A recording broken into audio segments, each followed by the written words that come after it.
अस्सलामु अलैकुम वरहमतुल्लाहि वबरकातुहू। बिस्मिल्लाहिर्रहमानिर्रहीम। अल्हम्दुलिल्लाहि रब्बिल आलमीन वस्सलातु वस्सलामु अला सय्यिदिल मुरसलीन नबियना मुहम्मद व अला आलिहि व सहबिहि अजमाइन। अम्मा बाद। क़ाल अल-मुअल्लिफ़ु हफ़िज़हुल्लाहु तआला बाबुन फ़ी शय्यिन मिन मकरूहातिस सलात। अन आयशा रज़ियल्लाहु अन्हा अनिन नबी सल्लल्लाहु अलैहि वसल्लम क़ाल इज़ा उक़ीमतिस सलातु व हज़रल अशाउ फब्दाउ बिल अशाई व अन इब्न उमर नहवहु। মহান আল্লাহর সমস্ত প্রশংসা যে আল্লাহ পাক রব্বুল আলামিন মানুষের প্রয়োজন তার দিনে মেটানোর ব্যবস্থা রেখেছেন। সালাত এবং সালাম নাযিল প্রিয় মুহাম্মদ রাসূলুল্লাহ সাল্লাল্লাহু আলাইহি ওয়াসাল্লামের উপর, যিনি বলেছেন আদ-দীন ইউসরুন, দিন হচ্ছে সহজ। আমাদের আজকে উমদাতুল আহকামে দার্সের বিষয়বস্তু হচ্ছে লেখক যিনি উমদাতুল আহকামের মাকদেসি রহমতুল্লাহ আলাইহি, তিনি শুধু বাবুন বলেছেন, মানে এটি হচ্ছে একটি অধ্যায়, অথবা এখানে হয়তো বাব নেই। দেখেন আপনাদের এই কিতাব ছাড়া ছোট কিতাব কারো কাছে আছে? বাব নেই না, কোনো বাব নেই, এর আগে কোনো বাব নেই, কারণ বাব নেই হয়তো। তো এই বাব, এই জন্য ভাষ্যকার তার টিকাতে লিখেছেন যে হাজিহি তারজমাতুন ওয়াদাতুহা, এই অধ্যায়টি আমি নিজেই এখানে লিখেছি। ফি শাইইন মিন মাকরুহাতিস সালাত, এই জন্য কাল আল মুআল্লিফ রাহিমাহুল্লাহ বলিনি, হাফিজাহুল্লাহ বলেছি, মানে ভাষ্যকার অথবা তিনিও ইন্তেকাল করেছেন আল্লাহু আলাম। শাইখ আল বাসাম, এক কথায় ইমাম মাকদেসি নয়, উমদাতুল আহকামের লেখক নয়। তো তিনি দেখলেন যে এই দুটি হাদিস নিয়ে আসা হয়েছে কিসের অধ্যায়? এর আগের অধ্যায়টা কিসের ছিল? ভালো করে দেখেন, হ্যাঁ, মাওয়াকিত, নামাজের ওয়াক্তের সাথে এই দুটো হাদিসের কোনো সম্পর্ক নেই, ঠিক না? কোনো সম্পর্ক নেই নামাজের ওয়াক্তের সাথে। তো নামাজের ওয়াক্তের আন্ডারে কি করে এই দুটি হাদিস নিয়ে আসলো? তো আনুষঙ্গিক নিয়ে চলে আসছেন, এখানে একটা অধ্যায় কায়েম করাটা ভালো ছিল। তো তাই ভাষ্যকার তার এই সারহা বা ভাষ্য করতে গিয়ে তিনি এই অধ্যায়টি কায়েম করেছেন যাতে করে পাঠকদের জন্য সুবিধা হয় বুঝতে।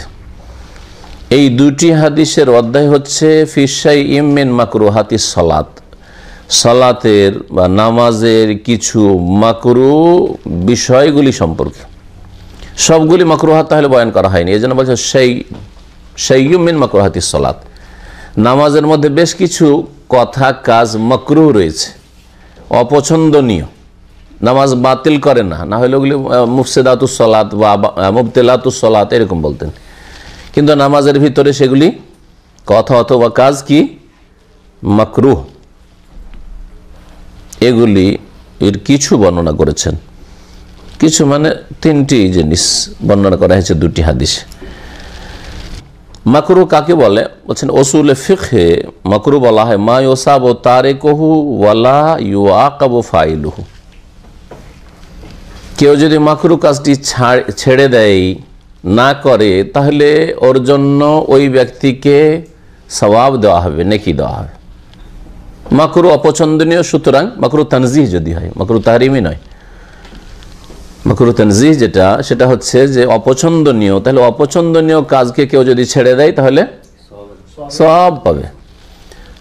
আর যদি কেউ ওই মাকরুহ কাজটি করে নেয় তাহলে ওয়ালা ইউআকাবু ফাইলুহু, ওই ব্যক্তিকে কোনো শাস্তি দেওয়া হবে না, ওই ব্যক্তি কোনো শাস্তি দেওয়া হবে না। এই হচ্ছে উসুলে ফিকহের যারা পণ্ডিত তাদের কাছে এর সংজ্ঞা। মাকরুহাতুস সালাহ আশিয়া বেশ কিছু রয়েছে, তখিল্লু বিকামালিহা, যেগুলির কারণে সালাতের পূর্ণতাতে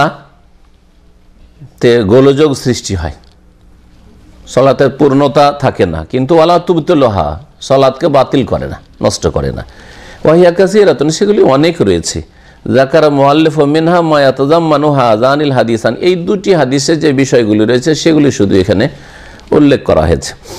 এর জন্য বিস্তারিত জানতে হলে যেসব কিতাব ফিকহের কিতাব রয়েছে ওগুলো তো জেনে নিতে হবে।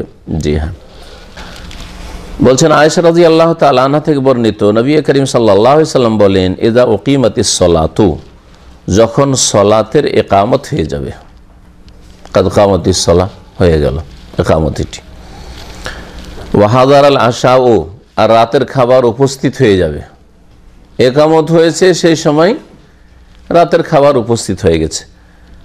এখন খাবার খাবো নাকি নামাজ ধরবো? যদি নামাজ ধরি তাহলে খাবার ছুটে যাচ্ছে, আর যদি খাবার খাই তাহলে জামাত ছুটে যাচ্ছে। এখন জামাত ধরাটাকে প্রাধান্য দেব নাকি এই খাওয়াকে প্রাধান্য দেব, এ হচ্ছে বিষয়। নবী করিম সাল্লাল্লাহু আলাইহি ওয়াসাল্লাম বলছেন ফাবদাউ বিল আশাই, তোমরা শুরু করো রাতের খাবার।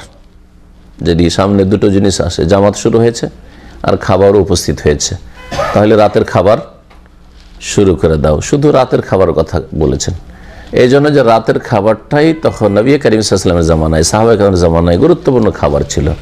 এদিনও কিছু পেলো না পেলো, ওই রাতের খাবারটা, কারণ সারা রাত আবার কাটাইতে হবে, দিনই এমনি হয়তো অনাহারে আছে। আর আমরা ছোটোকালে গ্রামেগঞ্জে দেখেছি যারা জন মজদুর করে তাদের বাড়িতে সকালে বাসি পান্তা কিছু থাকলে খেয়েছে বাচ্চারা, না হলে অনেক বাড়িতে একেবারে অনাহারে আছে, না হলে অল্প একটা চাল ভাজা মুড়ি কিছু পেয়েছে, ব্যাস ওই সারা দিন চলে যাচ্ছে। ওই দিন মজুরে গেছে, পারিশ্রমিকটা পাবে, তারপরে হাটে গিয়ে চাল কিনবে, ডাল কিনবে, একটু সবজি কিনবে, দিয়ে আসবে, রান্না করবে, অপেক্ষায় বাচ্চারা বসে আছে। এগুলো আমরা সুবহানাল্লাহ গরিব পরিবারগুলিতে দেখেছি। তো ওদের কাছে রাতের খাবারটা কত গুরুত্বপূর্ণ। জি হ্যাঁ, এশার নামাজ শুরু হয়েছে আর যদি রাতের খাবার উপস্থিত হয়েছে, তাহলে নবী সাল্লাল্লাহু আলাইহি ওয়াসাল্লাম কি বলছেন? রাতের খাবার শুরু করো, মানে আগে খাবার খাও, তারপরে জামাত পেলে পাও, আর না হলে পরে তোমরা নামাজ পড়ে নাও। এই হাদিস ইবনে ওমর রাদিয়াল্লাহু তাআলা আনহু থেকে বর্ণিত রয়েছে এইরকমই, মানে শব্দের পার্থক্যের সাথে নাহওহু আর মিসলহুতে পার্থক্য রয়েছে। যদি একই রকম হুবহু শব্দ হয় তাহলে মুহাদ্দিসিনগণ মিসলহু দিয়ে বর্ণনা করেছেন, আর শব্দের বাক্যের পার্থক্য আছে কিন্তু অর্থের তেমন পার্থক্য নেই, তাহলে নাহওহু। হ্যাঁ, অথচ নাহওয়ান মানেও মিসলহু আর মিসল মানেও নাহওহু, অনুরূপ, বাংলায় অনুরূপ, দুটোর এর মতোই, কিন্তু এই পরিভাষা যাতে একজন হাদিসের চর্চাকারী, যারা হাদিসের ছাত্র, বুঝতে পারে যে এখানে কি বুঝাতে চেয়েছেন, যে এই শব্দ দিয়ে আব্দুল্লাহ বিন ওমর বর্ণনা করেছেন নাকি কিছু শব্দের পার্থক্য রয়েছে। বিষয়বস্তুটা এক, কিন্তু শব্দের পার্থক্য রয়েছে। এই হাদিস থেকে কি বোঝা গেল? যে খাদ্যবস্তু, পানীয় বস্তু যদি হাজির হয়ে যায় নামাজের সময়, তাহলে খাওয়া দাওয়া আগে করবে। হ্যাঁ, মালাম ইয়াদিক ওয়াক্তুহা, যদি নামাজের ওয়াক্ত শেষ হওয়ার আশঙ্কা না থাকে। খেতে খেতে মাগরিবের নামাজের সময় শেষ হয়ে যাবে, এরকম নামাজ একটু লেটেই শুরু হয়েছে, আর তারপরে যদি আবার খাবার শুরু করেন, ওই সময় এখানে খাবার এসছে যখন শুরু হতে যাচ্ছে নামাজ হয়তো, আর তারপরে দেখছেন যে খাবার যদি খেতে লাগি তাহলে এদিকে এশার রক্ত দাখিল হয়ে যাবে, এইরকম যাতে না হয়। অথবা এই তো মাগরিবেও তো ঘন্টাখানেক সময় থাকে, আমাদের মনে করে যে মাগরিব হয়তো 15-20 মিনিট সময় আছে, না, মাগরিবও যতক্ষণ পর্যন্ত এই সৌদি আরব এশার আজান যে হচ্ছে আওয়াল ওয়াক্তে হচ্ছে। কিন্তু ফজরের নামাজ ধরেন, হ্যাঁ, বা আসরের নামাজ একবারে শেষ দিকে, হ্যাঁ, নামাজ শুরু হতে যাচ্ছে, হইতে পারে কোনো জায়গায় বাইরে আছেন, মসজিদে থাকলে না ঠিক টাইমে জামাত হচ্ছে, কিন্তু বাইরে ফজরের নামাজ ওই সময় শুরু হচ্ছে, যে খাবার শুরু করলে সূর্য উঠে যাবে, তাহলে নামাজের টাইমই শেষ হয়ে যাবে না, তখন নামাজের ওয়াক্তে নামাজ পড়াকে প্রাধান্য দিতে হবে, এই কথা বলছেন। ফাতুকাদ্দামু আলা ইয়াতে হাল, যদি দেখা যায় যে সময়ের সংকীর্ণতা রয়েছে, খেতে বসলে আর সময় পার হয়েই চলে যাবে, সময় পাওয়া যাবে নামাজের ওয়াক্ত যেটা, তাহলে নামাজকে অগ্রাধিকার দিতে হবে সেখানে। জি, এই হাদিস থেকে কি বোঝা গেল? বাহ্যিক হাদিস বলছে যে খাবারের আপনার চাহিদা খুব বেশি থাক আর কম থাক, যদি সামনে খাবার আসে আর নামাজ শুরু হয়, তাহলে কি করতে হবে? খাবারকে প্রাধান্য দিতে। এটা হচ্ছে বাহ্যিক হাদিসের অর্থ, কিন্তু অধিকাংশ ওলামারা এই অর্থ নেন নাই। আর এই বাহ্যিক অর্থ শুধু নিয়ে নেওয়া এটা যুক্তিসঙ্গত নয়, এটা ফিকহের দাবি নয় হাদিসের। তখনকার পরিস্থিতিটা দেখতে হবে। এখন দিনে কয়বার করে খান? 5বার 7বার, কতবার যে চিবাইতে আছেন মুখে সবসময় দিয়ে। যখন কোনো খাওয়া দাওয়া নাই তখন হয়তো আপনার টফি চিবাইতে আছেন, না হলে চিংগাম চিবাইতে আছেন, কিছু একটা মুখে দিয়ে, হ্যাঁ, চানাচুর আর কিছু চলতেই আছে, মানে মুখ বন্ধ নাই, কথা বলছি আর খাচ্ছি। তো যাই হোক, ওগুলো যদি নাও থাকে 3বার খাওয়া কি কম হলো নাকি? তখন সাহাবীরা 3 বার খাবার পেতেন? হ্যাঁ, জি জি জি, না খেলে চলবে। তাহলে আজকাল বলবেন যে জামাত ইচ্ছার ভালো খাবার এসছে, একবারে মুরগা মুসাল্লাম আর আরবিদের ওই খানা একবারে, আর নিয়ে বসে যেমন এদিকে জামাত চলছে, না এটা যুক্তিসঙ্গত না, এটা ফিকহের খেলাফ। উদ্দেশ্য এটা নবী সাল্লাল্লাহু আলাইহি সাল্লামের নাই, বাহ্যিক হাদিস যদিও এইরকম, কিন্তু তখনকার অবস্থাটা দেখতে হবে যে কিরকম ছিল। নবী সাল্লাল্লাহু আলাইহি ওয়াসাল্লামের জামানায় 3 টাইমের খাবারের নামই ছিল না, ফতুর নামটি ছিলই না। ফতুর ইফতারিকে, রোজার ইফতারিকে বলা হইতো। ফতুর মানে আজকাল নাস্তা হয়, ব্রেকফাস্ট, ওই নামটা ছিলই না। তাহলে দুবারই খাবার ছিল, গাদা আর আশা। গাদাটা অনেকে পেত না, আর আশা না পেলে তো সারা রাত আবার না খেয়ে থেকে যেতে হলো। অনেকে কয়েকদিন পর্যন্ত খাবার পেত না। তাহলে কত খাবারের দিকে একটা চাহিদা থাকতো।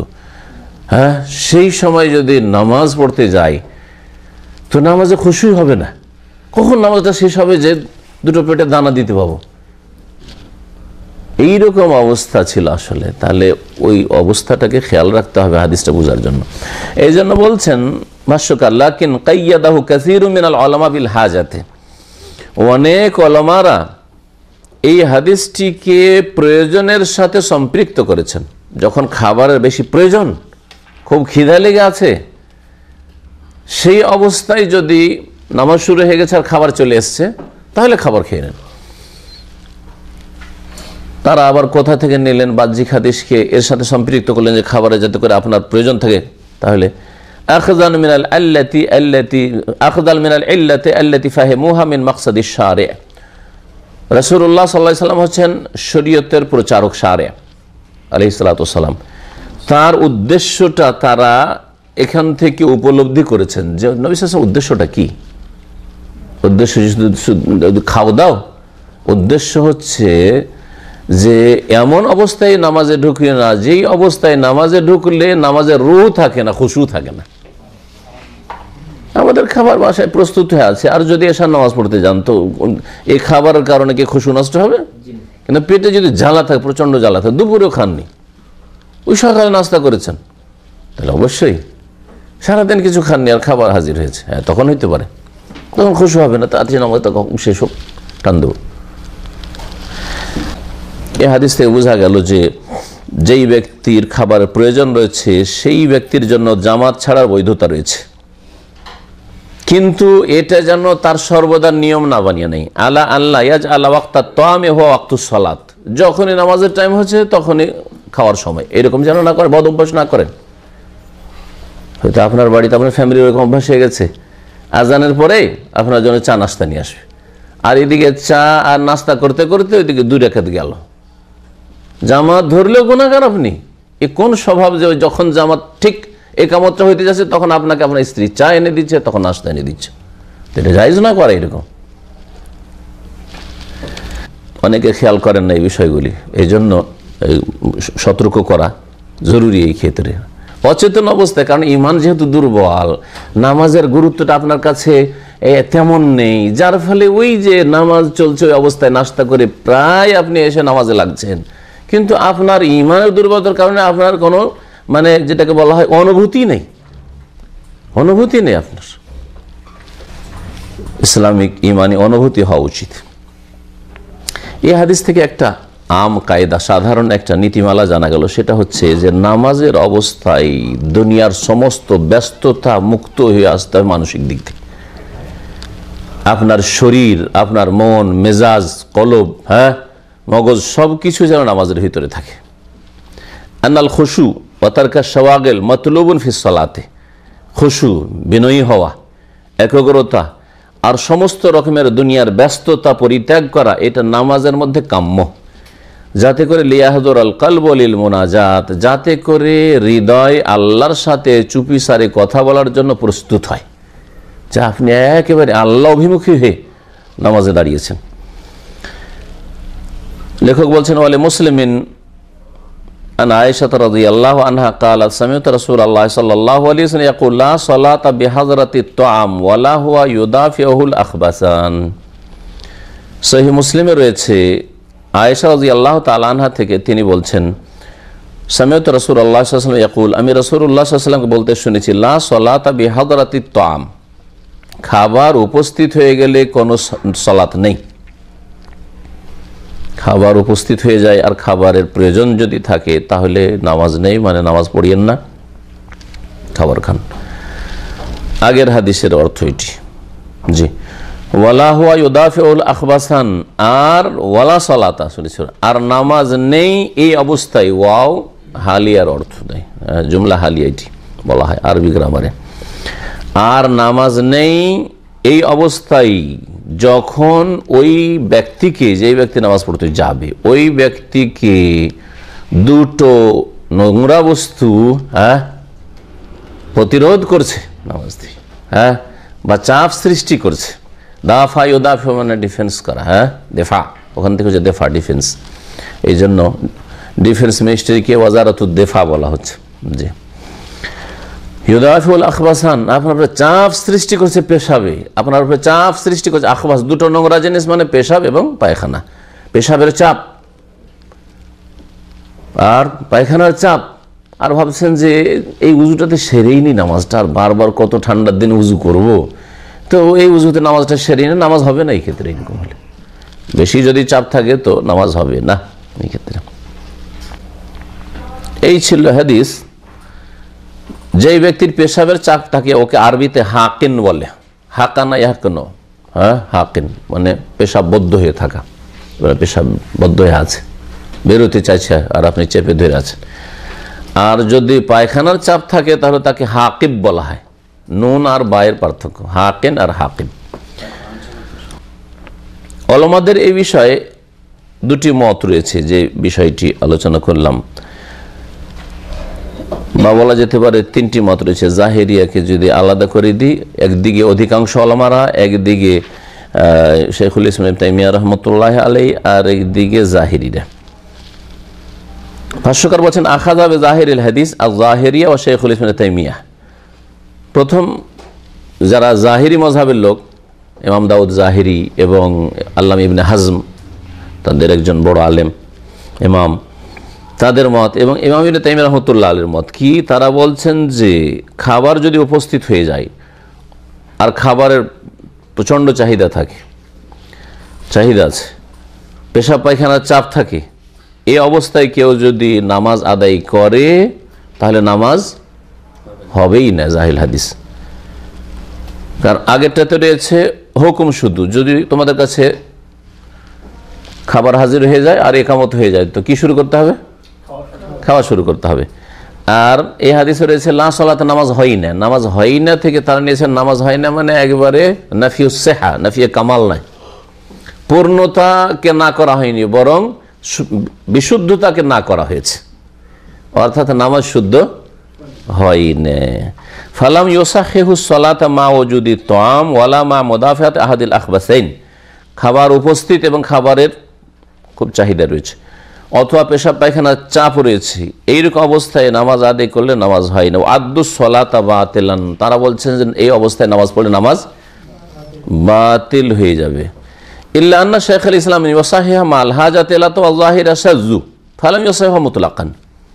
এখন ইমাম ইবনে তাইমিয়া রাহমাতুল্লাহ আলাইহি জাহেরীদের মাঝে পার্থক্য রয়েছে, তার এই দুটোকে আবার ভাগ করা যেতে পারে। তাহলে এইভাবে বলতে হবে যে জাহিররা বলছে যে খাবারের চাহিদা থাক আর নাই থাক, খাবারের চাহিদা থাক আর নাই থাক, যদি নেই কিন্তু হাজির হয়ে গেছে খাবার, যেহেতু নবী সাল্লাল্লাহু আলাইহি ওয়াসাল্লাম বলেছেন যে খাবার হাজির হয়ে গেলে লা সালাতা বিহাজারাতে তাম, খাবার হাজির হয়ে গেছে নামাজ নেই, নামাজ নেই মানে নামাজ হবেই না তাদের কাছে, খাবারের বেশি প্রয়োজন থাক আর নাই থাক। জাহিরীদের ফতোয়া বা ভুল স্পষ্ট, প্রয়োজন নেই তারপর খাবে, জামাত ছেড়ে দিয়ে, কিন্তু তাদের মত এটা, এই জন্য তো তাদেরকে জাহিরি বলা হয়। হাদিসে যেটা আছে সেটাই নেব, তার গভীরতায় ঢোকার চেষ্টা করবো না। এই কথাটি কি উদ্দেশ্যে বলেছেন, এই কথাটির প্রেক্ষাপট কি। অনেক মাসাইলে এরকম করতে গিয়ে তারা ভুল করেছেন। নবী করিম সাল্লাল্লাহু আলাইহি ওয়াসাল্লাম সুদের ক্ষেত্রে 6টি জিনিসের কথা উল্লেখ করে বলছে এই 6টিতে শুধু সুদ আছে, আর বাকি দুনিয়ার সমস্ত কিছুতে একই জিনিস কম বেশি করে নেন, কোনো সুদ নেই। স্বর্ণের কথা উল্লেখ করেছেন নবী সাল্লাল্লাহু আলাইহি ওয়াসাল্লাম, চাঁদির কথা উল্লেখ করেছেন, কিন্তু লোহার কথা উল্লেখ করেননি, তামা পিতলের কথা উল্লেখ করেন নাই, মণিমুক্তার কথা উল্লেখ করেননি। সুতরাং তাতে কম বেশি চলবে, ভুল বুঝবো। এক মন লোহা দিয়ে 2 মন চলবে? হ্যাঁ, খাদ্যদ্রব্যের ক্ষেত্রে নবী সাল্লাল্লাহু আলাইহি ওয়াসাল্লাম আল বুররা বিল বুররি ওয়া শাইরা বিশ শাইর এগুলো উল্লেখ করেছেন, কিন্তু চাল উল্লেখ হয়নি। তাহলে চাউলে কম বেশি চলবে? 1 কিলো চাউল 1.5 কিলো 2 কিলো নেওয়া চলবে? হ্যাঁ, জি, লবণ উল্লেখ আছে সেজন্য লবণ চলবে না, কিন্তু চিনি চলবে? তাহলে ভুল হতো। এটা জাহেরিদের ত্রুটিটা এখানে, রোগটা এখানে।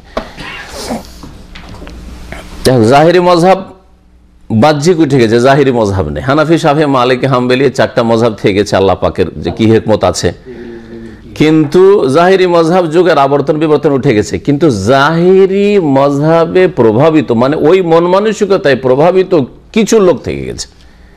মজহাবের আকারে নেই এইরকম ভাবে দলবদ্ধ ভাবে, কিন্তু ছড়িয়ে ছিটিয়ে কিছু ওই মন মেজাজের লোক আছে। এটাও ভুল। এরকম কেউ যদি ফতোয়া দিয়ে থাকে, এরকম ভুলগুলি করে থাকে বেশ কিছু লোকেরা। শাইখুল ইসলাম রাহমাতুল্লাহ আলাইহি তার কথাতে ফিকহ আছে। নবী সাল্লাল্লাহু আলাইহি ওয়াসাল্লাম বলেছেন যে নামাজ হয় না, হয় না কে হয় না মানে শুদ্ধই হয় না নেব, কিন্তু কখন ওইটা সাধারণ অবস্থায় না, যখন খাবারের খুব চাহিদা রয়েছে। কারণ আসল হচ্ছে খুশু নামাজের খুশি ওর হবে না, তাহলে নামাজ কি করে হবে তার? এই জন্য তিনি বলছেন নামাজ হবে না যখন কি থাকবে, ক্ষুধার্ত বেশি থাকবে, অথবা চাপ পেশাব পায়খানার বেশি থাকবে, তখন এরকম বলছেন। আর তাহলে তৃতীয় মত হচ্ছে, যখন দুটো হয়ে গেল, একটা জাহেরি মত, একটা ইবনে তাইমিয়া রাহমাতুল্লাহ আলাইহির মত। অধিকাংশ ওলামারা বলছেন যে নামাজ সহিহ হয়ে যাবে, কিন্তু নামাজ মাকরুহ হবে। পেশাবের চাপের অবস্থায় কি নামাজ পড়ে, তাদের কাছে নামাজ হয়ে যাবে। পায়খানার চাপ আছে, নামাজ পড়ে নামাজ হয়ে যাবে। হ্যাঁ, খাবারের প্রচন্ড চাহিদা আছে, তারপর নামাজে লেগেছে, নামাজ হয়ে যাবে। নামাজের বিশুদ্ধতা তারা স্বীকার করে, কিন্তু নামাজের পূর্ণতা তাও অস্বীকার করে। পূর্ণ নামাজ হবে না, খুশুর সাথে তার নামাজ হলেন না, নামাজের পুরো নেকি সে পেল না, এটা বলতে চাইছে তারা। বলছেন তারা যে ওয়াজাহাবা জমহুরুল আলম ইলা সিহাতিস সালাতি, নামাজ শুদ্ধ হয়ে যাবে, মা কারাহাতিহা আলা হাযিহিল হাল, এই অবস্থায় যদি এই কাজগুলি মাকরুহ বা এরকম করা মাকরুহ। ওয়া ক্বালু ইন্না নাফিয়াস সালাত ফি হাযাল হাদিস, হাদিসে বলা হয়েছে লা সালাত, নামাজ হয় না, নাফিউন লিকামালিহা, পূর্ণতাকে না করা হয়েছে, নামাজ পূর্ণ হয় না, নামাজ অসম্পূর্ণ হয়, নামাজে খুশু থাকে না, এগুলো অর্থ করেছে। লা লা সিহাতিহা, নামাজের বিশুদ্ধতাকে এখানে না করা হয়নি। জি, আগের হাদিস থেকে যে মাসাইলগুলি বর্ণনা করলাম ইস্তেমবাত, সেগুলি এই হাদিস থেকেও, যে দ্বিতীয় হাদিসটি একই। কারণ আসল উদ্দেশ্য হচ্ছে নামাজের কি, যে নামাজের অবস্থায় যেন মানুষ দুনিয়ার সমস্ত রকমের মশগুলিয়াত, ব্যস্ততা থেকে মুক্ত থাকে। ইয়ামবাগি লিল মুসাল্লি ইবআদু কুল্লি মা ইউশগিলু ফি সালাতি, নামাজ থেকে আপনাকে উদাসীনকারী যতগুলি বিষয় হতে পারে, বস্তু হতে পারে, সবগুলি থেকে আপনাকে মুক্ত হইতে হবে। নামাজের অবস্থায় যদি ভালো একবার রংচঙের কার্পেট থাকে, তাহলে নামাজ যে খুশু কম করে দিচ্ছে, থেকে দূরে থাকতে হবে। নামাজের সব সামনের দিকে পর্দা একেবারে খুব আকর্ষণীয়, জি হ্যাঁ, এর থেকে দূরে থাকতে হবে। নামাজের অবস্থায় সামনের দিকে বিবি সাহেব বসে আছে, আর আপনি সুন্নত নামাজ পড়ছেন, না ওকে পিছন দিকে বসতে বললেন, নামাজ পড়বেন, তারপরে একটু একটু করে না তাকাইলেও মনটা হয়েছে আমার স্ত্রীর সামনে বসে আছে, তো খুশু কম হচ্ছে না, হচ্ছে না? তো এই দুইটি হাদিস থেকে এইরকম বহু মাসাইল আপনি বের করতে পারবেন। এক কথা এটা হচ্ছে কায়েদা, নীতিমালা, যে নামাজের অবস্থায় নামাজ থেকে উদাসীনকারী বা নামাজের খুশুকে নষ্টকারী অথবা দুর্বলকারী, নামাজের খুশু যে কমিয়ে দেয় যেই কথা কাজগুলিতে, সেগুলি থেকে আপনাকে দূরে হইতে হবে। নামাজের অবস্থায় আপনি মোবাইলকে অন করে রেখে দিলেন, আমার তো আর বেশি কল আসে না, অন করে রেখে দিলেন, কল এলোই না, কিন্তু তারপরে শয়তান বলে যে কি জানি কখন যে কল চলে আসে, আমি আবার সাইলেন্ট করলাম না। আর একটা উদাহরণ দিই, নামাজের অবস্থায় অনেকে ভাইব্রেশনে রাখেন, এটা কি এই হাদিসের আওতাভুক্ত না? এই কায়দার ভাইব্রেশনে আপনার অন্যান্য মুসল্লির নামাজের খুশু খারাপ করলো না, কিন্তু আপনার খারাপ করলো, কারণ আপনাকে এমন ভাইব্রেশন হচ্ছে যে আপনার চামড়াও নড়ছে শরীরের, হচ্ছে না, টের পাচ্ছেন যে হ্যাঁ কারো কল আসছে, গেল ওইদিকে মন, নামাজে কোথায় মন, আল্লাহর সাথে কোথায় মোনাজাত, আর যার ফলে ভাইব্রেশন রাখা উচিত নয় নামাজের অবস্থায়। জি, এইরকম বহু মাসাইলের মধ্যে আসবে যেগুলি আপনারা নিজেরা এখন বের করতে পারবেন। আপনাদের হাতে কি দিয়ে দেওয়া হইল? মানে চাবি দিয়ে দেওয়া হইলো। জি, আমাদের ওস্তাদের যখন আমাদেরকে ফারিক করতেন তখন বলতেন যে কোনো জায়গায়, মদিনা ইউনিভার্সিটি হোক, যে ইউনিভার্সিটির উদ্দেশ্য অথবা কোনো একটা মাদ্রাসার ইসলামী প্রতিষ্ঠানের উদ্দেশ্য তোমাকে সব এলেমগুলি দিয়ে দেওয়া নয়, তোমার হাতে চাবি ধরিয়ে দিয়েছি, এখন এই চাবি লাইব্রেরির চাবি নিয়ে যাও, দিয়ে খোলো, আর তারপরে তুমি আহরণ করো যে যত পারো। তোমার মধ্যে এই যোগ্যতা দিয়ে দিচ্ছি যে তোমার কাছে চাবি আছে। জি, অনেকে বলেছেন এই ক্ষেত্রে যে সামনে খাবার হাজির আর নামাজ হাজির, ঠিক না? দুটো হাজির, খাবারটা আমার আর নামাজটা হচ্ছে আল্লাহর হক, ঠিক না? তো এই ক্ষেত্রে নবী সাল্লাল্লাহু আলাইহি ওয়াসাল্লাম যে বলছেন যে কি কর, কোনটাকে আগে রাখো? খাবারটাকে আগে রাখো। তো ওরা ব্যাখ্যা করতে গিয়ে বলেছে কিছু ওলামারা যে বান্দার হককে আল্লাহর হকের আগে রাখতে হবে। এই ব্যাখ্যা যে করেছে এর খণ্ডন করেছেন ইমাম সানাআনী রহমতুল্লাহ আলাইহি, বুলুগুল মারামের ভাষ্যকার, সানাআর ইয়ামান দেশের সবুলুস সালামের লেখক। সবুলুস সালামের নাম শুনেছেন হয়তো, ভাষ্য খুব বড় ভাষ্য আরবিতে। তো তিনি বলছেন ওয়ালাম, জেনে রাখো, আন্না হাযা লাইসা মিন বাবে তাকদীম হাক্কিল আবদি আলা হাক্কিল্লাহি তাআলা, এটা যেন কেউ এইরকম না মনে করে যে এখানে আল্লাহর হক আর বান্দার হক, তো নামাজটা হচ্ছে আল্লাহর হক আর খাবারটা হচ্ছে বান্দার হক, সেজন্য বান্দার হকটাকে অগ্রাধিকার দেওয়া হয়েছে, এইরকম বিষয়টা নয়। বাল হুয়া, বরং এখানে হিকমত কি, বাল হুয়া সিয়ানাতুন লিহাক্কিল বারি, বরং খাবার আগে খাওয়াটাও হচ্ছে আল্লাহ পাকের হকের অধিক সুরক্ষা করা। আল্লাহর হক হচ্ছে খুশুর সাথে নামাজ পড়া। আপনি না খেয়ে খালি পেটে, পেটের জ্বালার সাথে যদি নামাজ পড়েন, পেশাব পায়খানা চাপের সাথে যদি নামাজ পড়েন, তো আল্লাহর হক অসম্পূর্ণ থেকে যাচ্ছে। কত সুন্দর কথা, বুঝতে পেরেছেন? জি হ্যাঁ।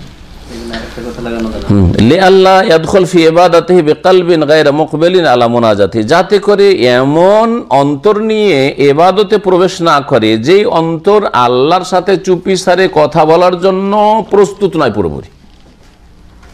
আল্লাহর সাথে কথাও বলতে চাই, হ্যাঁ, আল্লাহকে ডাকতেও চাই, আর এই দিকে খাবারের দিকেও টান আছে, ওইদিকে পেশাব পায়খানা বাথরুমের দিকেও টান আছে যে কখন দৌড় দিব সালাম ফিরলে। তো এইরকম অবস্থায় যেন না ঢুকে। একটি ফায়দা উল্লেখ করেছেন, উপকারিতা, ভাষ্যকার, কালাল আলম আসসালাতু মুনাজাতুন লিল্লাহি তাআলা, নামাজ হচ্ছে আল্লাহর সাথে কি করা? মোনাজাত করা। এই জন্য বিদাতিরাকে শিখান যে সালাম ফেরার পরে মোনাজাত হয় না, সালাম ফেরার আগেই মোনাজাত হয়। তাকবীরে তাহরিমা থেকে মোনাজাত শুরু হয়, আর সালাম ফেরার সাথে কি হয়ে যায়? মোনাজাত শেষ হয়ে যায়। আহলে হাদিসের মধ্যে যারা এই বিদাত করে, সম্মিলিত মোনাজাত ছাড়তে চায় না, তাদেরকে ওইটা শিখান, আল্লাহ পাক ওদের হেদায়েত করুক। নাম আহলে হাদিস, কিন্তু হাদিসের ধার ধারে না, ও জৈব জাল দিয়ে চলবে, তাদের কোনো মুরব্বী যেহেতু ফতোয়া দিয়েছে। তো বলছিলাম যে নামাজের ভিতরে আসলে মোনাজাত, বাইরে মোনাজাত নয়। এই ভাই আমার মজলিসে বসে আছেন, একটা উদাহরণস্বরূপ, বা যে কোনো কারো মজলিসে, আপনি একটা খাস মজলিসে বসে আছেন, আপনার বস, আপনারা যে কোম্পানিতে চাকরি করেন, বসের সাথে বসে আছেন, তখন তার সাথে পার্সোনাল কথা বলবেন না বসের কাছ থেকে উঠে গিয়ে দূরে কথা বলবেন? হ্যাঁ, যখন একবারে কাছাকাছি বসার সুযোগ পেয়েছেন তখন না কথা বলবেন, ঠিক না? তো বান্দা আল্লাহ পাকের কাছাকাছি সালাম ফেরার পরে হয় না নামাজের ভিতরে হয়? এইটুকু বুঝলেই তো যথেষ্ট হয়। আর এই জন্যই তো, এটা তো যুক্তি বললাম, কিন্তু যুক্তির আগে হাদিস আছে। নবী করিম সাল্লাল্লাহু আলাইহি ওয়াসাল্লাম বলছেন, ইন্নাল আবদা ইযা সাল্লা ইউনাজি রব্বাহ, বান্দা যখন সালাত আদায় করে, নামাজ পড়ে, তখন কি করে? তার রবের সাথে মোনাজাত করে। এই হলো মোনাজাত। মোনাজাতের মানে, যারা বলে যে এটা আমরা মোনাজাত করছি সালাম ফেরার পর, ওদের জিজ্ঞাসা করেন ওই জনসাধারণকে যে মোনাজাত মানে কি হয়। ওদের ছোট মোটো মৌলবীগুলোকে জিজ্ঞাসা, তাও বলতে পারবে না যে মোনাজাত মানে কি হয়। মোনাজাত মানে চুপি সারে কথা বলা। রবের সাথে মোনাজাত চুপি সারে কখন কথা বলে? যখন এজা সাল্লাহ ওয়াইজা সাল্লামা, যখন সালাম ফিরে দেয় তখনও মোনাজাত করে। অজ্ঞতা, একবারে জিহালত, তখন কোন মোনাজাত নেই, শেষ মোনাজাত। মোনাজাত মানে চুপি সারে কথা বলা। কবার বলছি আবার, কি শুনছেন এতক্ষণ? না যায় ও না যে মোনাজাত মানে চুপি সারে কথা বলা। ফাকাইফা তাকুনু মাল গাফলা, সুতরাং গাফিলতির সাথে এই মোনাজাত কি করে হইতে পারে? যখন আল্লাহর সাথে মোনাজাত হচ্ছে সালাত, তো আপনার অন্তর গাফেল হয়ে রয়েছে, খানাতে বা পেশাব পায়খানাতে ব্যস্ত রয়েছে, তো কি করে আর মোনাজাত হইতে পারে? ওয়াকাদ আজমা আল উলামা আন্নাহু লাইসা লিল আবদি ইল্লা মা আকিলা মিনহা, আর সমস্ত ওলামাদের ঐক্যমত রয়েছে যে নামাজের যতটা উপলব্ধি করলো ততটা তার নামাজ হইল। নামাজের পার্সেন্টেজ আছে, যে হাদিস অংশ উল্লেখ করেছেন এখানে, হাদিস আবু দাউদ নাসাই ইবনে হিব্বান রয়েছে, নামাজের ফুল অংশ খুব কম লোক পায়। বান্দা কতটা নামাজের অংশ পায়? যতটা উপলব্ধি করে। আকেলা মিনহা, আপনি নামাজ থেকে কতটা উপলব্ধি করেছেন। লিকাউলিহি তাআলা, কারণ মহান আল্লাহর বাণী, ওয়া আকিমিস সলাতা লিযিকরি, আমার স্মরণের উদ্দেশ্যে সালাত কায়েম করো, নামাজ কায়েম করো। সূরা তাহা আয়াত নম্বর 14। আল্লাহ পাক আরো সূরা আরাফের আয়াত নম্বর 205 ইরশাদ করেছেন, ওয়ালা তাকুম মিনাল গাফিলিন, তোমরা উদাসীন গাফিলদের অন্তর্ভুক্ত হও না। আর আবু দাউদ নাসাই ইবনে হিব্বানে মারফু হাদিস রয়েছে, নবী করিম সাল্লাল্লাহু আলাইহি ওয়াসাল্লাম, ইন্নাল আবদা লা ইউসাল্লি সলাতা, বান্দা সালাত তো আদায় করে, নামাজ পড়ে, কিন্তু লা ইউক্তাবু লাহু অশরুহা ওয়ালা সুদুসুহা, কিন্তু অনেক বান্দাই রয়েছে যাদের অশর 10-এর 1, 10 ভাগের 1 ভাগও নেকি লেখা হয় না, ওয়ালা সুদুসুহা, আর 6 ভাগের 1 ভাগ লেখা হয় না। তার মানে অনেকে আছে যে 6 ভাগের 1 ভাগও পায় না, অনেকে 10 ভাগের 1 ভাগ পায় না। কেউ কিছু অংশ নিয়ে আসে, কেউ কিছু অংশ নেই, কিছু অংশ নেই, কেউ কোন রকম নামাজটা যে আল্লাহ ফরজ করেছেন ওই ফরজটা তার কাঁধ থেকে শুধু নামিয়ে আসে, কোনো নেকি নিয়ে ফিরে আসে না মসজিদ থেকে। আল্লাহ আমাদের হেফাজত করেন এবং নামাজে খুশু পয়দা করার তৌফিক দান করেন। এটা হচ্ছে সর্বনিম্ন নামাজ, যে নামাজের ফরজটা আপনার কাঁধ থেকে নেমে গেছে আর আপনি কিছুই সওয়াব পেলেন না। কিয়ামতের দিন আল্লাহ জিজ্ঞেস করবেন না যে তুই কেন নামাজ পড়িসনি, বাকি নেকি জিরো, কিছুই পান নাই, কিছুই পাননি, নামাজ পড়ে কিছু নেকি পাননি। এটা হচ্ছে সর্বনিম্ন কবুলিয়াত, কবুল হওয়া। এটা নিয়ে অনেকে ঘুরে আসে মসজিদ থেকে। ফাসসালাতু ইন্নামা ফুরিদাত লিইকামাতি যিকরিল্লাহ, সালাত ফরজ করা হয়েছে আল্লাহর জিকির কায়েম করার জন্য। ফাইন লাম ইয়াকুন ফি কলবিল মুসাল্লি তাযীমুন ওয়া হাইবা, সুতরাং মুসাল্লির হৃদয়ে যদি আল্লাহ পাকের আজমত, মহত্ব, বড়ত্ব না থাকে এবং আল্লাহ পাক রব্বুল আলামিনের ভয় ভীতি চেপে না থাকে, নাকাসাত কিমাতুস সালাত, সালাতের নামাজের মূল্য কমে যায়। ওয়া হুজুরুল কলবি হুয়া তাফরিগুহু মিন কুল্লি মা হুয়া মুলাবিসুন লাহু, কলব হৃদয়ের উপস্থিতি, আপনার নামাজে হৃদয় উপস্থিত হওয়া, এটা কি জিনিস বলছেন? যে একেবারে কলবকে, হৃদয়কে দুনিয়ার সমস্ত রকমের পারিপার্শ্বিক অবস্থা থেকে শূন্য করে দাও, খালি করে দাও, দুনিয়ার কোনো কিছুর সাথে যেন সামান্যতম অন্তর সম্পর্ক না থাকে, এইরকম নামাজ আদায় করা। ফায়াক্তারুনি যাকাল ইলমু ওয়াল আমাল, সুতরাং তার সাথে ইলম থাকবে, অর্থাৎ নামাজের মধ্যে যেগুলি পড়ছেন ওগুলো জানছেন যে কি বলছেন আপনি, তাসবিহ, জিকির, দোয়া, তিলাওয়াত যা করছেন আপনি, রুকু, সিজদাতে, কিয়ামে, জলসায়, আপনি আত্তাহিয়াত পড়ছেন কতবার, আসসালামু আলাইকা আইয়ুহান নবিয়্যু পড়ছেন মুখে, আপনি কখনো আপনার খেয়ালও নিয়ে আসেন না, আপনার নলেজে নিয়ে আসেন না যে আমি নবী সাল্লাল্লাহু আলাইহি ওয়াসাল্লামের সালাম পেশ করছি, আল্লাহুম্মা সাল্লি আলা মুহাম্মদ, আল্লাহ বারিক আলা মুহাম্মদ, মানে পড়তে হয় পড়ছি, কিন্তু আমি যে এখন নবী করিম সাল্লাল্লাহু আলাইহি ওয়াসাল্লামের উপর সালাত পেশ করছি, দুরূদ পেশ করছি, হ্যাঁ, বরকত পেশ করছি, বরকতের দোয়া করছি আল্লাহ পাকের কাছে নবীর জন্য, না, ওই ইলমের সাথে নয়। তো ইলম আমলের সাথে হুজুরে কলব, হৃদয়ের উপস্থিতি, এ হচ্ছে খুশু। ওয়ালা ইয়াজরিল ফিকরু ফি গায়রিহিমা, ইলম এবং আমল ছাড়া অন্য কিছুতে ফিকর মানে মনের চিন্তা বা হৃদয় যাবে না। হয় আপনি নামাজের ভিতরে যে কথাগুলি বলছেন আপনি, দোয়া, সূরা আর আপনার আজকার, তাসবিহ, সেগুলির ইলম অথবা আমল, এই দুটো জিনিস। ওয়া গাফলাতুল কলবি ফিস সালাতি আনিল মুনাজাতি মা লাহা সাবাবুন ইল্লাল খাওয়াতির আন নাশি আন হুব্বিদ দুনিয়া, আজকাল যে অধিকাংশ মানুষের নামাজের মধ্যে আল্লাহর সাথে চুপিসারে কথা বলা থেকে গাফিলতি, নামাজ পড়ছে যেমন গতানুগতিক নামাজ হয়, কিন্তু অন্তর গাফিল হয়ে রয়েছে। এর কারণটা কি? বলছে এর কারণ একমাত্র দুনিয়ার ভালোবাসা থেকে যেই কুমন্ত্রণাগুলি সৃষ্টি হতে পারে, যে মনের খেয়ালগুলি আসতে পারে মনের ভিতরে।